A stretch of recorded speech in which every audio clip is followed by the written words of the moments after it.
Now, for our featured speakers. Served with the Catholic Charities for 35 years. Licensed clinical social worker and the director of clinical and family services at the Catholic Charities, where he oversees counseling services, adoption services, Our Place program, St. Charles Children Home, and also Project Rachel. He is also the victim advocate and director of the Office for Healing and Pastoral Care at the Diocese of Manchester. This is Joe Naff. He has also brought with him Debra Naff, his wife, who is a licensed mental health counselor who also works for the New Hampshire Catholic Charities. She has provided many post-abortion counseling through the Project Rachel program. Help me in welcoming Joe and Debra Naff.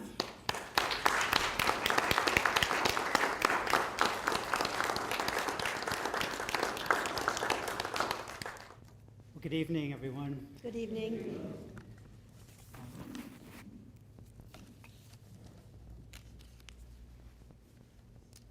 I don't want to interfere with the mic here, but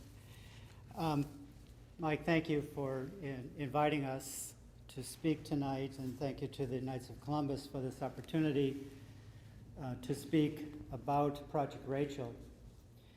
Now, you all may know what Project Rachel is, but just so we're clear, Project Rachel is a post-abortion ministry aimed at healing and reconciliation for individuals who have experienced the trauma and the pain of abortion.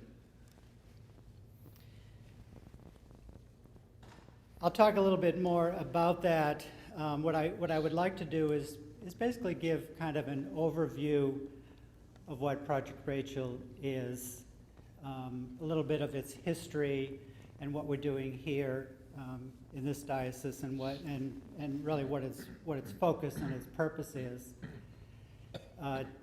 Debra will speak about her work in the treatment process and the counseling process of Project Rachel. I'd like to start by reading an excerpt from Pope John Paul II's Evangelium Vitae, number 99. And basically it is entitled, "The Pope Speaks to Women Who Have Had Abortions." The Church is aware of the many factors which may have influenced your decision, and she does not doubt that in many cases it was a painful and even shattering decision. The wound in your heart may not yet have healed. Certainly what happened was and remains terribly wrong. But do not give in to discouragement and do not lose hope. Try rather to understand what happened and face it honestly. If you have not already done so, give yourselves over with humility and trust to repentance. The Father of mercies is ready to give you his forgiveness and his peace in the sacrament of reconciliation. You will come to understand that nothing is definitively lost, and you will also be able to ask forgiveness from your child, who is now living in the Lord. With the friendly and expert help and advice of other people, and as a result of your own painful experience, you can be among the most eloquent defenders of everyone's right to life. Through your commitment to life, whether by accepting the birth of other children or by welcoming and caring for those most in need of someone to be close to them, you will become promoters of a new way of looking at human life. Again, the words of Pope John Paul II.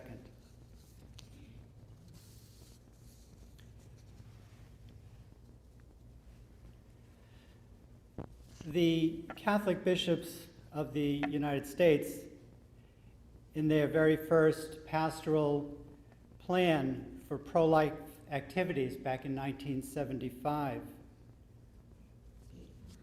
developed in response to the legalization of abortion a committed pastoral resources, committed the pastoral resources of the church to the specific needs to those who have had an abortion or taken part in an abortion.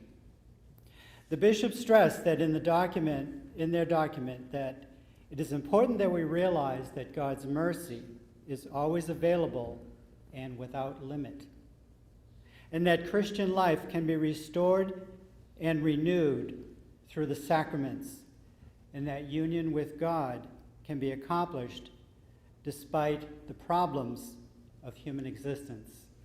This is the essence of what Project Rachel is about. Again, it's a combined ministry of priests and counselors. And in this diocese, the priests of the diocese and counselors through Catholic Charities make up the Project Rachel team. Priests are therefore central to post-abortion ministry. Through the sacrament of reconciliation, they alone can bring the unconditional love and mercy of God to those broken by sin.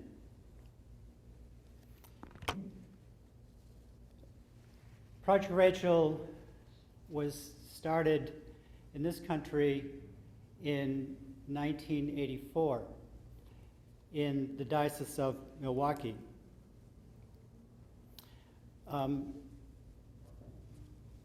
In this diocese, we followed the work of the Diocese of Milwaukee in bringing Project Rachel here to New Hampshire. We did that in about the mid-1980s. It was probably around, if my memory serves me, it was around 1986 or so.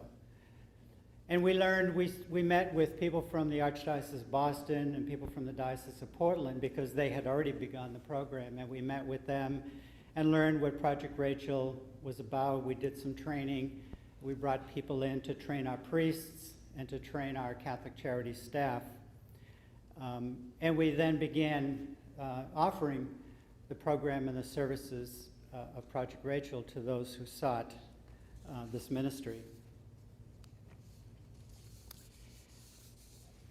I want to just say a few words about understanding the aftermath of having an abortion. Some people might think that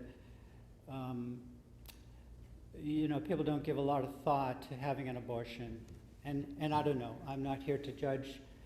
Maybe in some cases that happens, and probably not so much because of not giving a lot of thought, but perhaps because of the pain that one is experiencing and the difficulties in one's life, and there may be a certain amount of denial that is at play there.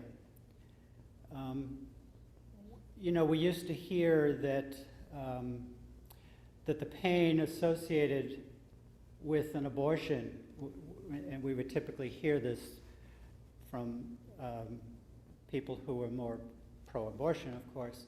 We used to hear that their pain is just Catholic guilt, or it's pro-life propaganda.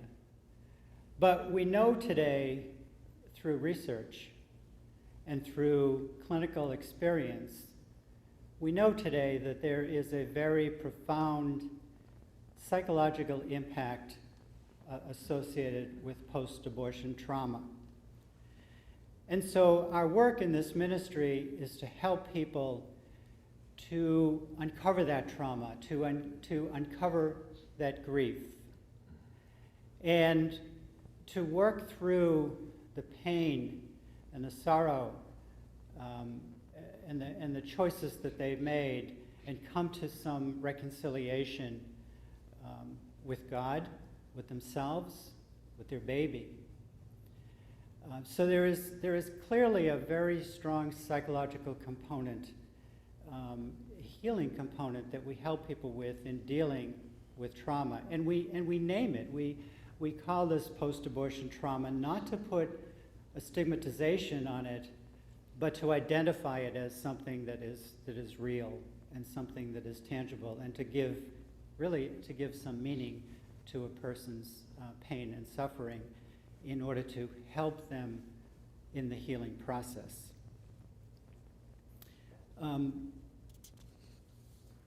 Again, we know that there are clearly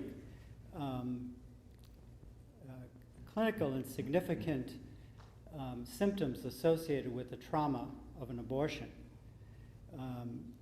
Every woman would experience her own unique set of symptoms, but just to give you an idea, some of the more commonly reported manifestations of having had an abortion would include guilt and shame, grief. Grief is a tremendous impact. There's a tremendous impact of grief.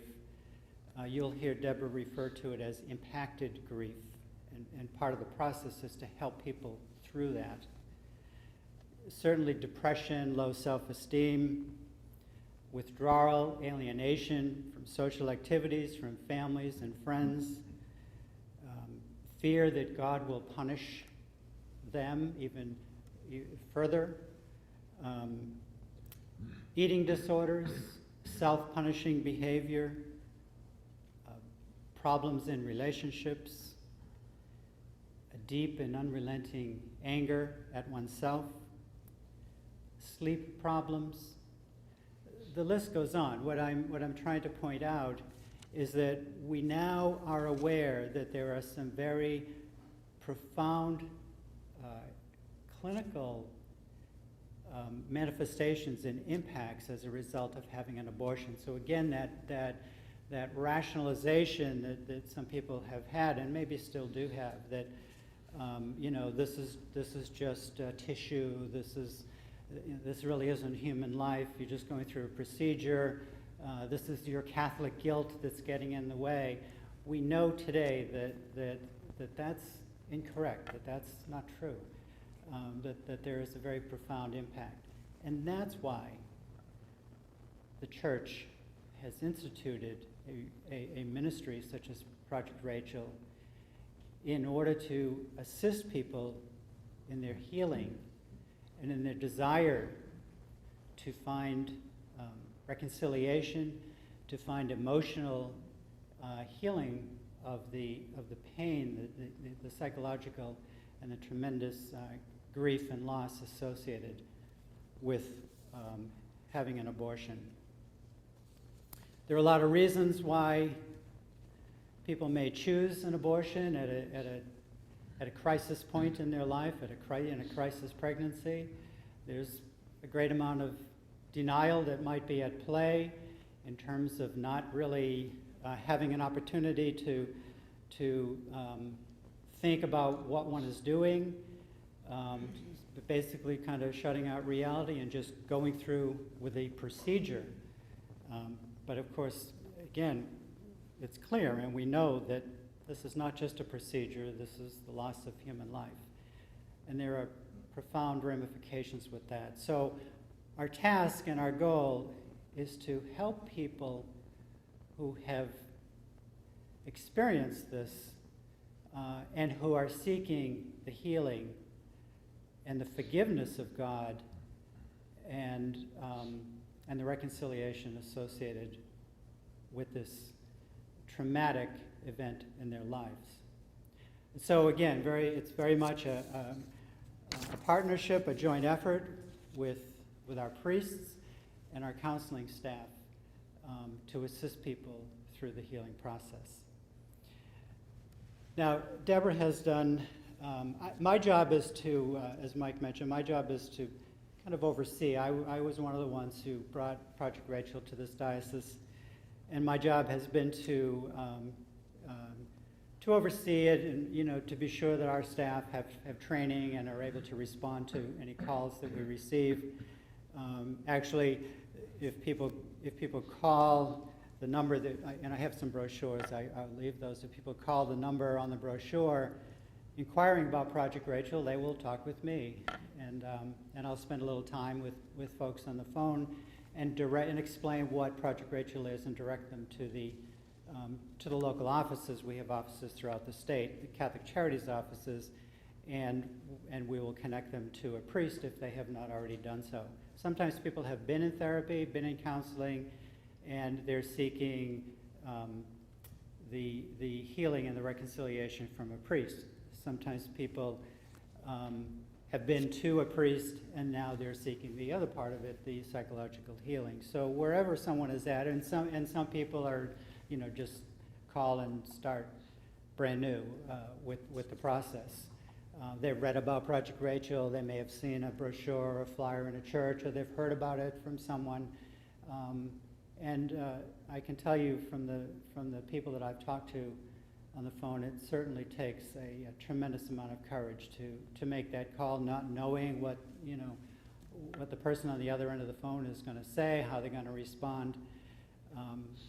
So we're certainly very welcoming and very gentle, and we will do all that we can to try to be of assistance in helping people towards the kind of healing that they are seeking.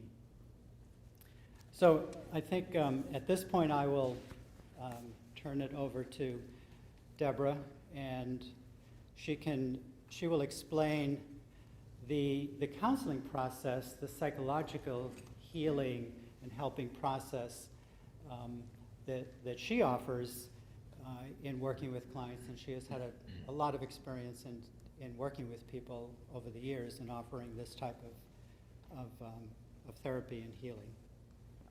Thank you, Joe.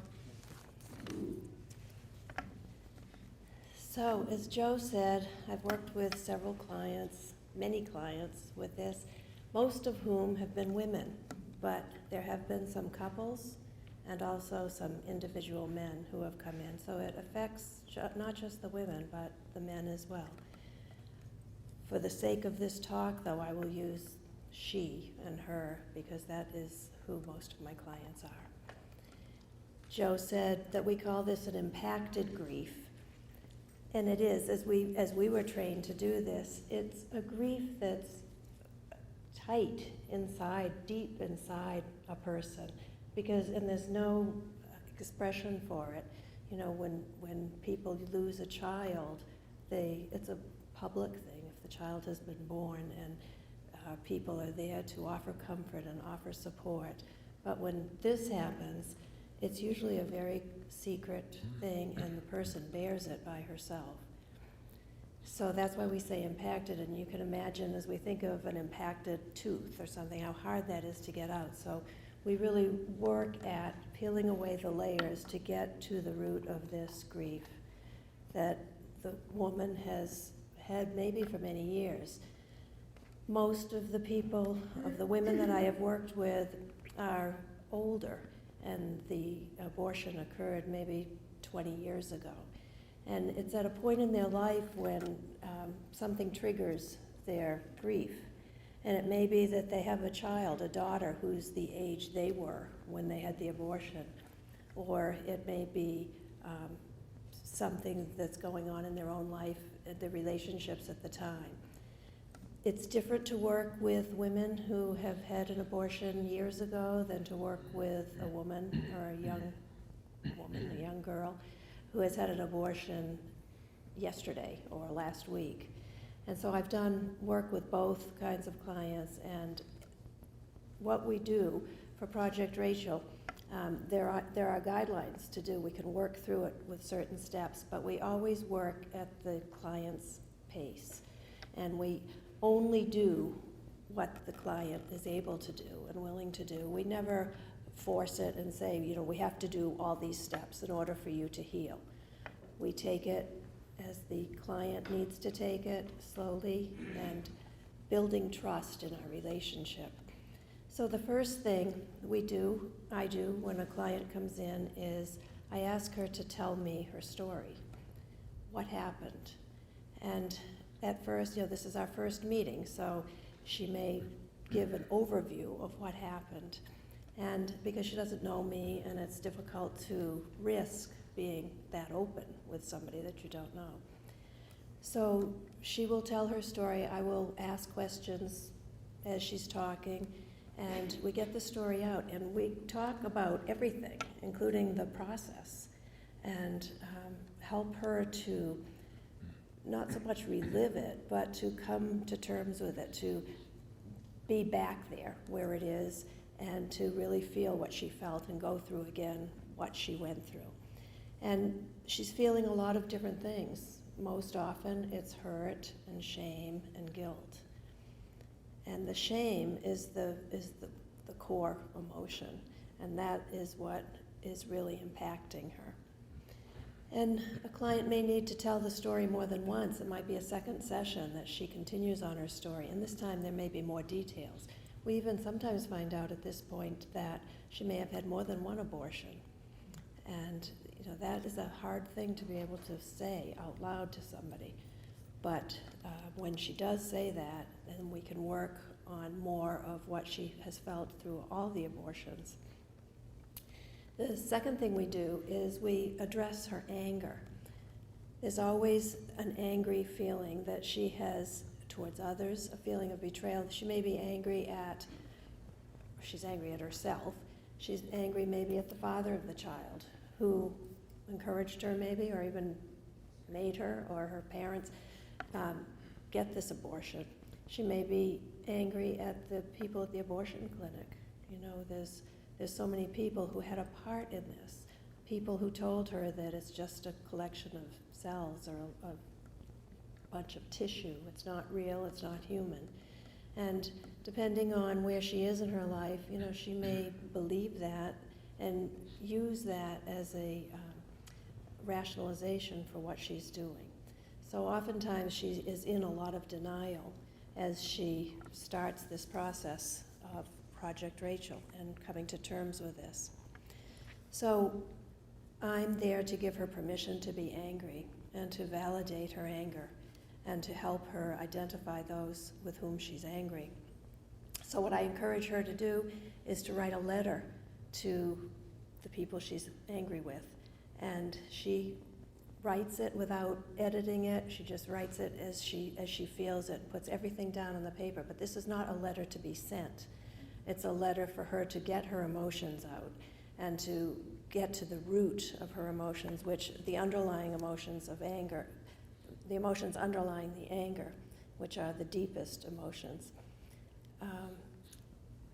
So then, after she's written the letter, she goes home, and this is work that she does at home, and she may bring the letter back in, and she may read it to me, but whatever she decides to do with it, of course, that's respected and honored. And I suggest that she makes a ceremony kind of discarding of this letter, whether she burns it or rips it up, whatever she does with it. It's a way of letting go of the anger that she feels so that we can move on to the other emotions.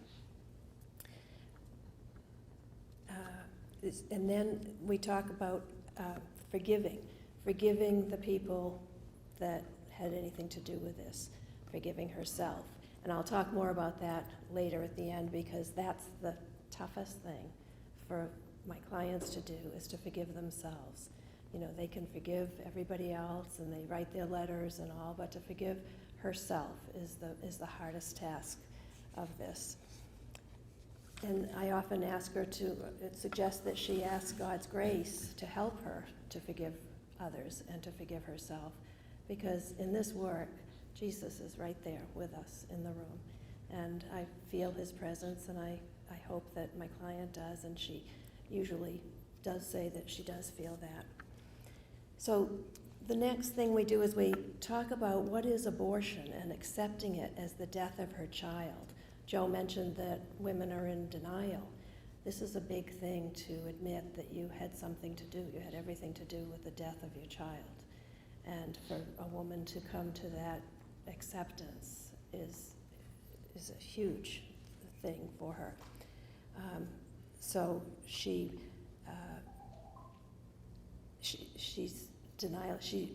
in denial sometimes about the humanity of the fetus, let alone that it's a child.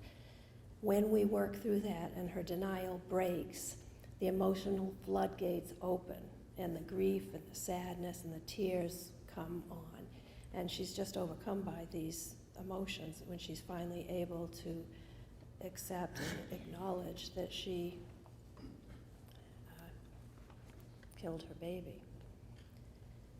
So I encourage acceptance of these feelings, as hard as it is. Then we go on to grieving her child. And I guess most parents, what they want to know is, where is my child? Is my child safe? So I talk with her about that, and I ask her, where do you think your child is? And most of my clients have said, I think my child is with Jesus and in his care and in heaven. And so we go with that, and I think it's beautiful when they say that, because that's what I think too. And so that's a breakthrough right there, just for her to admit and to know. And I talk about your child is safe and with Jesus. So, and then we talk about the gender. I ask her, what do you think your baby was? Because what we're trying to do is personalize this and make this really, it's about her child. It's not a generic being or anything, it's her child.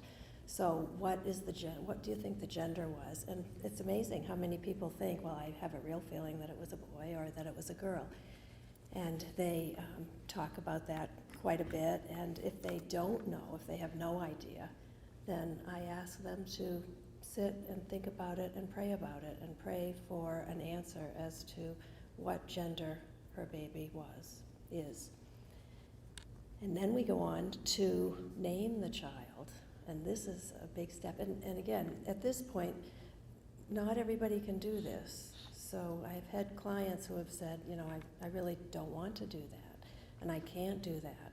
So again, nobody is forced to do anything that they can't or don't feel comfortable doing. But encouraging her to name her child is an enormous gift to her, because that's a privilege of parents alone.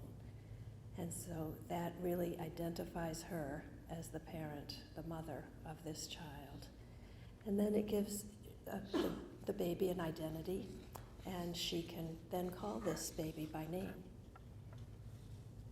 And it forms, it helps to strengthen the emotional bond between her and her child. So then we talk about beginning a new relationship with her child.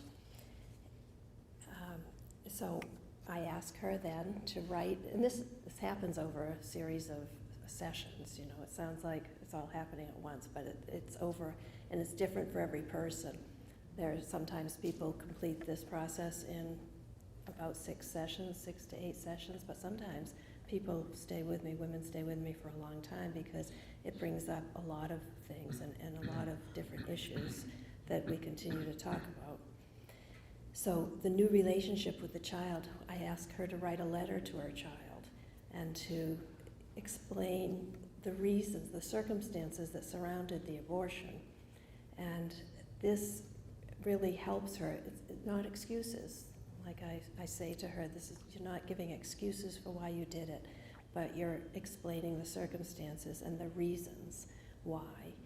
And so often, if the woman is in her 40s now and she had an abortion in her 20s, I ask her to look at the person she was then, the young person she was then, and how she made the decision, and how it was probably, at the time, the decision that she came to was the best that she thought at the time. Of course, now, when they're older, they say, it wasn't the best. I see that it wasn't the best. I should have done something else. And then we address those issues too. So in the letter, as she explains the circumstances surrounding the abortion, I also suggest that she express her love for the child and ask the child for forgiveness. And I encourage her to spend a lot of time with this. And I'm really looking for, in this letter, how does she sign the letter? And what I hope she will do is sign the letter Mom. And if she doesn't, then it shows that there's still a little bit of denial there. But if she signs the letter Mom or Mommy or Mother, your mother or something, then I know that we've broken through the denial and she really has embraced this as her child. This is her child and she's on the way to healing. So then I ask her to write a letter from her child to her. And this is very powerful because she, it's again another thing that she takes with her to do and then brings it back to the next session. And I've had women write incredible things from their child to them. And it's marvelous to see the emotion that this brings out and the healing that this brings out, because now there's somebody there that she's made a connection with her child. And even though her child isn't with her here physically, she and the child are together in an emotional bond and a spiritual bond that will last forever. So the next thing is to memorialize her child. Again, when a child dies and you have the funeral, you have a place to go to visit your child and to bring your grief there. And so I talked with my client about what would she like to do as a memorial for this child. And there are many, many things that women come up with that they can do. And I've had some women have plant a garden in the yard. Somebody planted a tree. Somebody got a statue of an angel and put it out in the yard. There are so many, many things. Actually I had a young girl, college girl, who had an abortion, and she had, I thought this was beautiful, she had a little teddy bear, and in the front of it was a little pocket, and she put a little note in the pocket and said, "I love you," and this was her memorial to her child, and she would leave it in her dorm room and have it there, and whenever she felt the need to visit her child, that's where she would go. And the other good reason for a memorial for her child is so that the woman doesn't have to carry the grief around with her all the time. That's what we try to avoid, to have a place for her to go and be with her grief, just like a cemetery or whatever we do with people who have passed on. So there have been some very creative and interesting things that people have done for that. How that helps them too is that a lot of women, and we're getting into the self-forgiveness here, they feel that they have to carry their grief. If they forget it, or if they put it aside for a moment, they think of themselves as maybe callous or not sorry for what they did, or moving on with their lives, which is what we want to help them do. But they feel an enormous amount of guilt if they're not carrying this grief around with them all the time. They don't want to let themselves off the hook. A lot of them have said things like that, well, I don't want to just let myself off the hook and act like this was okay because now I know it wasn't.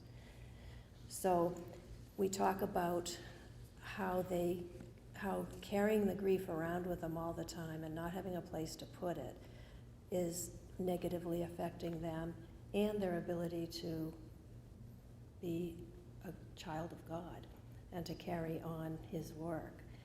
A lot of the spirituality we talk about comes in here with the self-forgiveness part. And I've even had to say to women, they say, well, I know God forgives me, but I can't forgive myself for this. It's just the most, at first they're not even sure God forgives them because this is a sin that's too bad, too terrible to be forgiven. But they go to reconciliation, they talk with a priest, and they are forgiven. And so they come to terms with that. But they're really hard on themselves and they don't want to they want to let that go, but they can't. So we've talked about things such as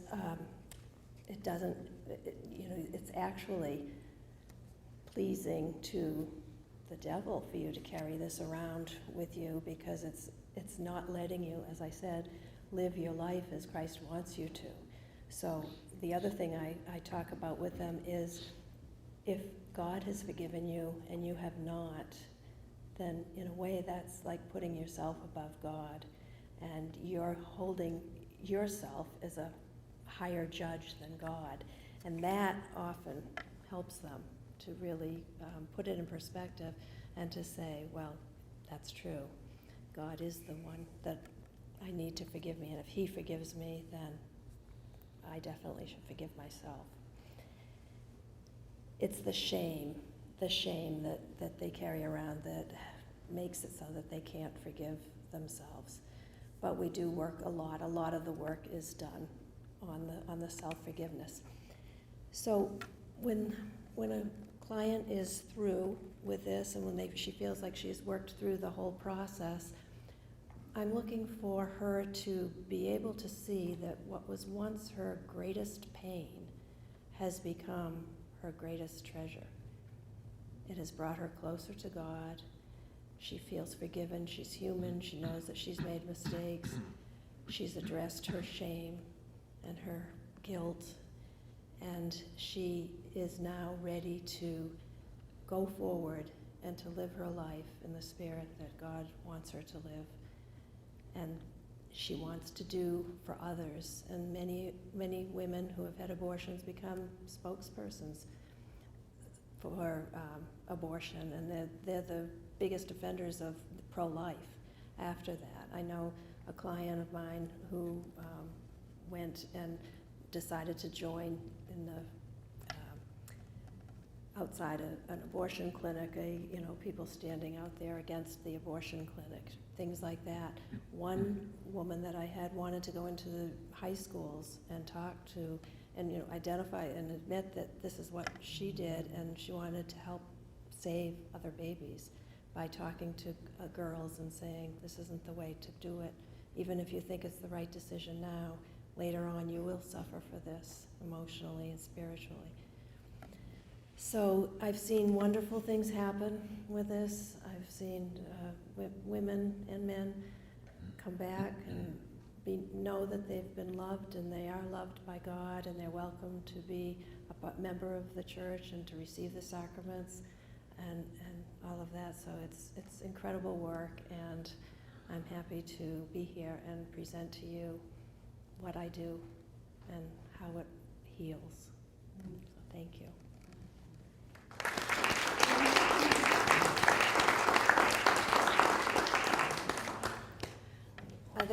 Are there any questions? How long is a typical treatment? So how long is a typical treatment? It varies, and it depends again on how ready the woman is to do this work. Sometimes it's done fairly compactly, like in 6 sessions probably. Usually it's not less than maybe 4 to 6, but I'd say average probably about 12 to 15 sessions. So about a year? No, that would be probably like every other week, once a week, or every other, it depends on whether they come in once a week or every other week, so usually less than a year.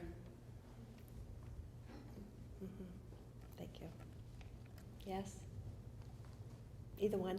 Thank you for your beautiful presentation. You're welcome. And thank you for the Thank work you. that you do to help your client through the healing process. But I'd like to know, have you had an instance or instances where a client came to you and went through the healing process together with the father of a child, for instance? And if yes, how easy or difficult the process was for you? Yes. So the question was, have I had a situation where a mother and a father have come in together and worked through the process? And yes, I have, and it's beautiful.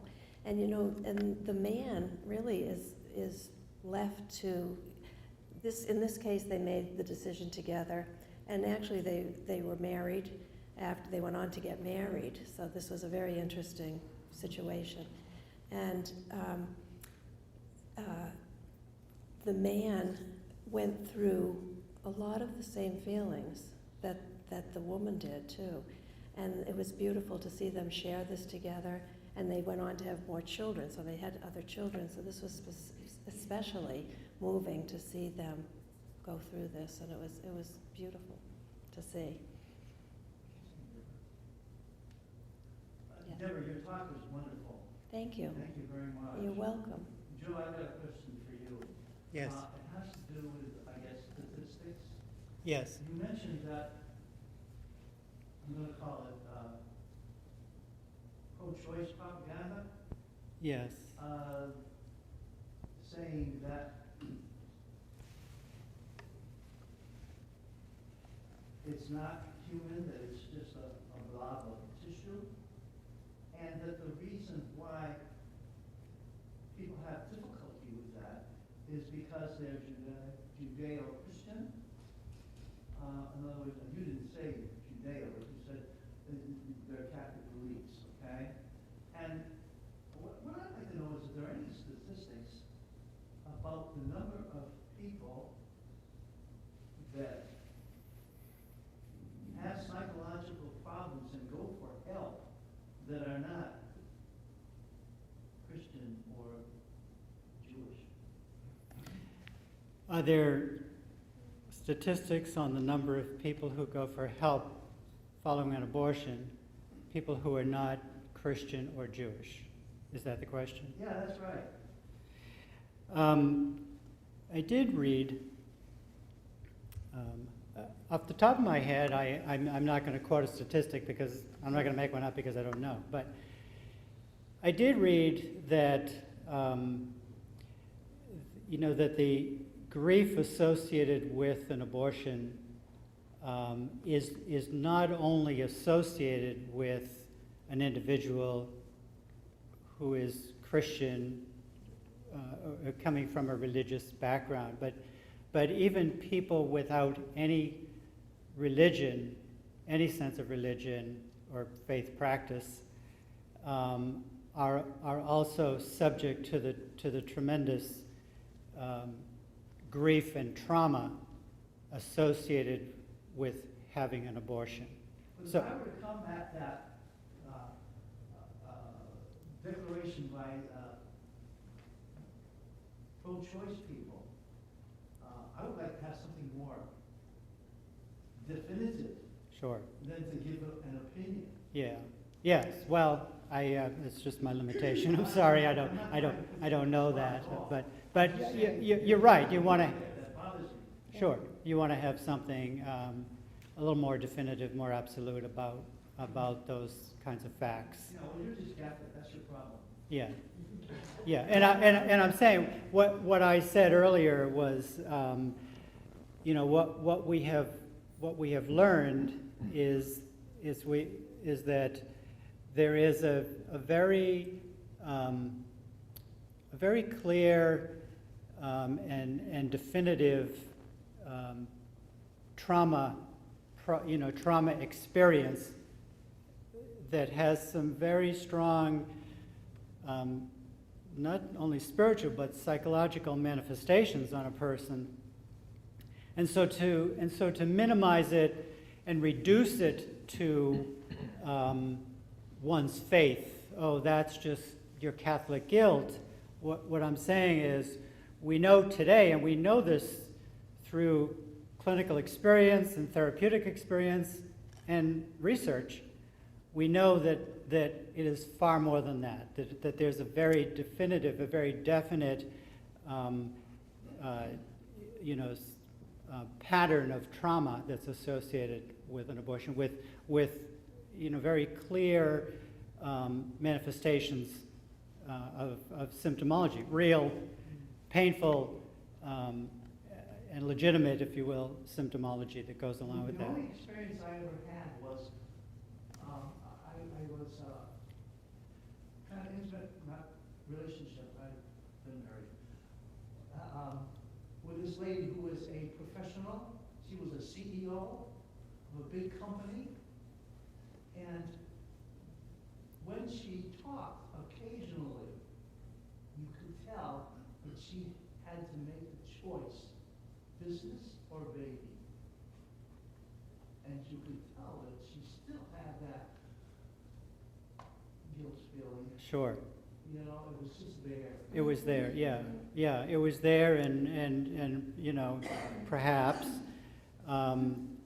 you know, just kept buried in some way. That the decision of, you know, a career or having a baby and whatever took place. But you picked up on something that was evident, that was there, whatever it was. But that you know, that remained some kind of you know, a buried chapter in her life, if you will, and perhaps even something unresolved. Yeah, sure, yeah. Yes, Mike? The symptoms that you described? Yes. Are those similar to post-traumatic stress? Yes, the symptoms that I described are similar to post-traumatic stress because this is trauma. This event is a traumatic event, so the symptoms very much are, you know, similar to post-traumatic stress can be the result of various kinds of events. And this event is one that produces this set of symptoms, some of which I listed, with depression, anxiety, guilt, shame, and so forth. But very, very much so, it is post-traumatic. Physical and emotional. Can be physical as well as emotional, yes. Yes. Profound effects for some people, yes. The gentleman in back, and then I wanted to comment on the effect of the machines that we have for looking into the womb now. How have they affected women at the instant of decision? what is the effect of the machines that look into the womb? How does that impact the decision? Is that the question? I'm not sure I know the answer to that. I would say I don't know either, but I don't know that the people I've worked with have gotten to that point where they've used the machine, you know, they abort before that time, before they would look at anything like that. That's what I would think with people with abortions. They wouldn't be using those machines, but exactly what you say, you can see so much. You can see the little heart beating, you can see everything in there. We know that, Karen, it's Birthright, which is the group that does ultrasounds? CareNet. So CareNet is a pro-life, or maybe you all know this, group organization that does ultrasounds, and as I understand it, their motive for doing an ultrasound is to point out the reality of life in that woman's body, with the hope of influencing her to see this as more than just a mass of tissue. Debra and I are grandparents, and we have seen numerous pictures of ultrasounds of our grandchildren. When you look at this, you just see this, as you know, you just see this gray picture, and somebody says, well, that's this, and that's this, and that's it. Well, there's the heartbeat. And, you look at, I look at it, and I say, oh, well, that's fascinating. I would never know that from looking at this picture. But it brings the reality to life, and that's the purpose of doing that, to move it from seeing this as just cells or tissue to an actual being. The lady in front of this gentleman. How many priests would you say have actually had training? You're taking training Yes. on sensitivity to the situation? That's a very good question. How many priests? Oh, I'm sorry. How many priests have had training to this? For Project Rachel. For Project Rachel, yeah. When we did the initial introduction of Project Rachel again, back in the mid-'80s. We involved probably most of the priests in the diocese in that training. We have since done some subsequent trainings, and we've had probably not every single priest attend, but a good number. The exact number, I don't know. Right now, I can't tell you, and part of the reason for that is that some of the priests who have had training originally and in the follow-up, have passed on, have left the diocese for whatever reason, but reality is that some of them have died over the years. So we're actually have been talking about doing another training, another diocesan-wide training, and there have been some conversations about that. And as we've looked at that, we're looking at having a specialized training for the clergy, and then a specialized training for therapists, counselors, and lay staff, maybe parish staff, and breaking it out that way so that we can bring more, because we have new priests over the years, and some of them may not have been, oriented to Project Rachel. They might have heard of it, but maybe don't know the details of what the process is. So sorry, I can't answer your question as to how many. We do still have some priests who are here, who were here at the beginning when we introduced Project Rachel, and they continue to work with us in serving the people that come to us for assistance. Do you want to say more about that? No. You've had a relationship with some, yeah. Okay. Yeah. I was just wondering, what you're doing is so wonderful for these women and the men. What about the secular community of therapists and social into that? Do they even bring that up with these women that could be their problem from the past? It's not out there, it's not being talked about that this is their problem. What about the secular community of therapists? Are they aware of this issue? My experience has been that sometimes we have, at Catholic Charities, we have received referrals from therapists in the community because they have a patient or a client who experienced an abortion, and they recognize that there's another dimension of help that woman, usually that woman, needs, and because there's the desire of that woman to achieve that, they will make a referral to us to intervene and work with them, not to interfere with their therapy, but to add another dimension to the therapy. So many times that happens. There probably are other therapists out there who are not likely to do that and may just minimize it. I don't know for sure, but that's a possibility, I would say. Do you want to add to that? No, I think that's exactly Yeah. how I see it. Yeah. Mhm. Yes, ma'am. So how many women or people have you helped over the years? Like the last every year, how many people? How many people have I helped over the years, an average per year? That's hard to say because I don't know offhand, but too many to count. So I'd say that, it's quite, maybe, I don't want to give a number because I'm not exactly sure. And some years are more than others, of course, so I don't know.